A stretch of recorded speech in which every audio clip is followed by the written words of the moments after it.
Hello everyone, আসসালামু আলাইকুম। সবাইকে ওয়েলকাম জানাচ্ছি টেকনিক্যাল অ্যানালাইসিস ইনস্টিটিউট বিডিতে। আমি ওমর খান। আশা করি আপনারা সবাই ভালো আছেন। ডে ট্রেড স্ট্র্যাটেজি অনুযায়ী আমাদের গোল্ডের মধ্যে যে রেজাল্ট গুলো হচ্ছে, প্রত্যেকদিন আপনাদের সাথে রেজাল্ট গুলো শেয়ার করছি। আজকে হচ্ছে 7 জানুয়ারি এর রেজাল্ট শেয়ার করব। আপনারা নিচে দেখতে পাচ্ছেন যে এখন পর্যন্ত আমাদের টোটাল উইন কয়টা, লস কয়টা এবং টোটাল পিএনএল কত প্রতি ট্রেডে $100 রিস্ক নিয়ে।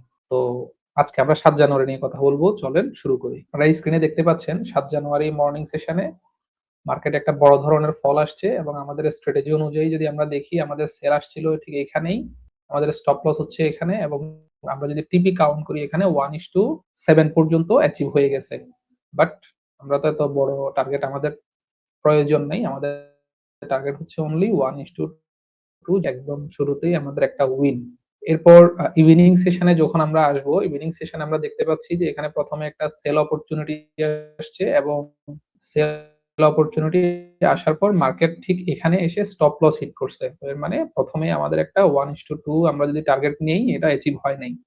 আমাদের একটা লস কাউন্ট হইছে এবং ইভিনিং সেশনে যদি আমরা দেখি আরো একবার আমাদের এখানে একটা বাইং অপরচুনিটি আসছে এবং আমরা যদি এখানে 1:2 টার্গেট ধরে ট্রেড কন্টিনিউ করি, এই যে আমাদের এখানে এসে সে স্টপ লস হিট করছে, মানে এটাও লস।